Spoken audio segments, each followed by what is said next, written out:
خاص یہ تھی کہ یہ جو بات بہت زیادہ اہم ہے.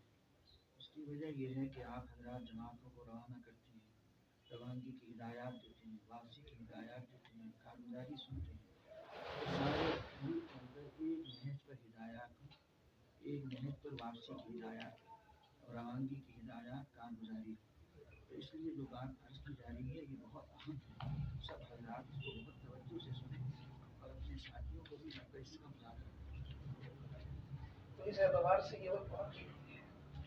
اس نکلنے کے زمانے میں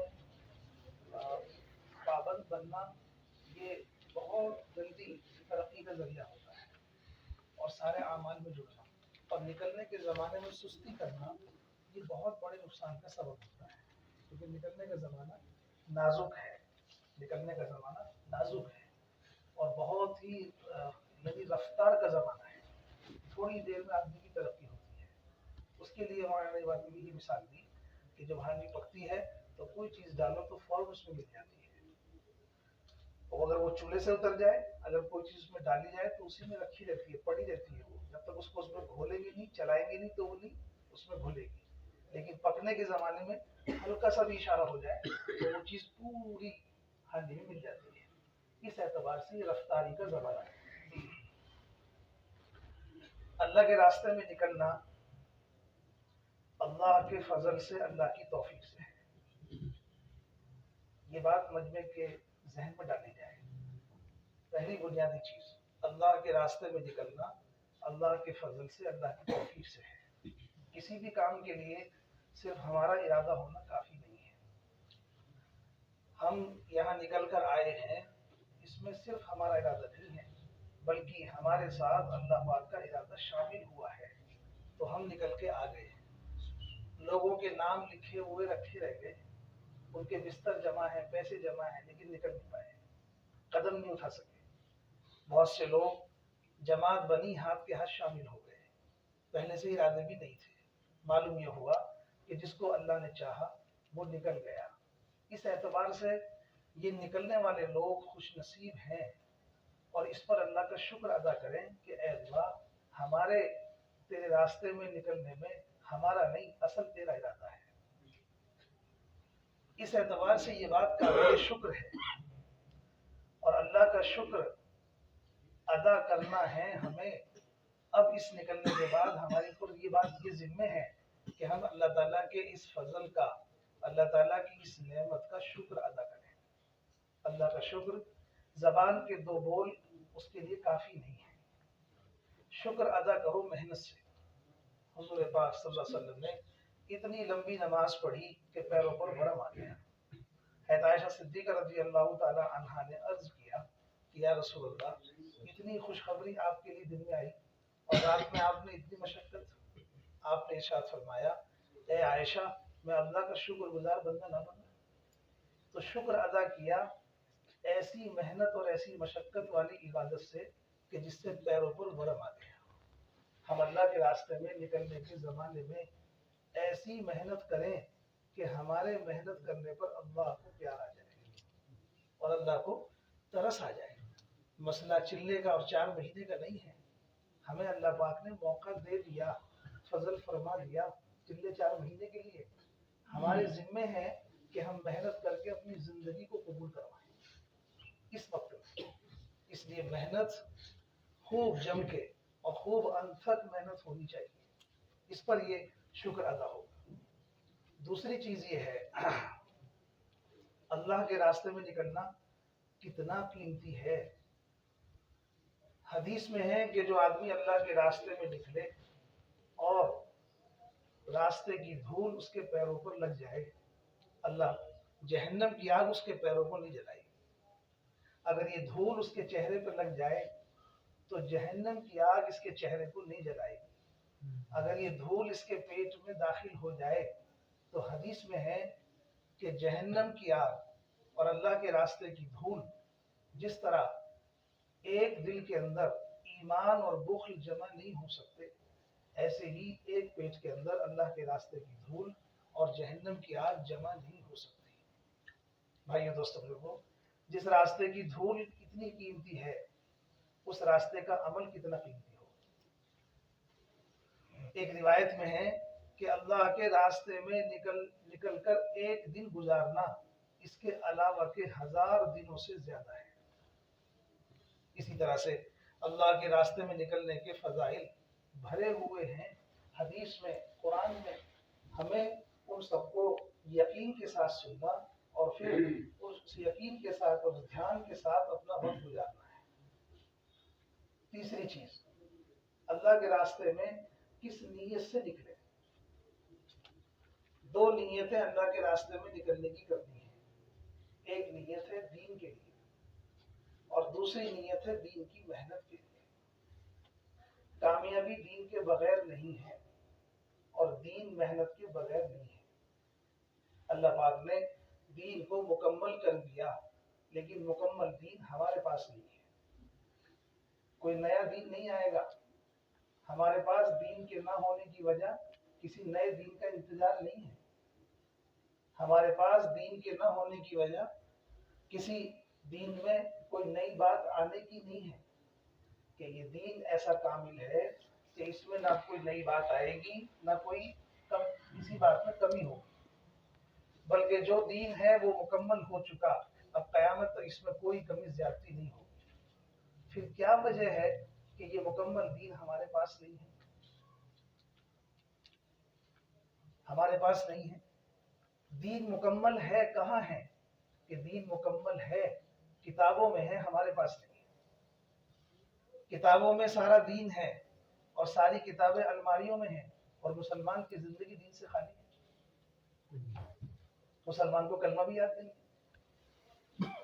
بھائی دوستو بزرگو، اس لیے ہم اللہ کے راستے میں اس لیے نکل رہے ہیں کہ ہم دین پر چلنا سیکھیں، دین پر چلنا سیکھیں، اس کی عملی مشق کریں۔ ہمارا نکلنے کا مقصد ہے کہ ہم دین کے لیے نکل رہے ہیں، ہم دین پر چلنا سیکھیں۔ دوسرے، دین پر چلنے کی ہدایت، دین پر چلنے کی ہدایت حضور اکرم صلی اللہ علیہ وسلم کی وہ مبارک محنت جو دین پر چلنے کی ہدایت کا ذریعہ ہے۔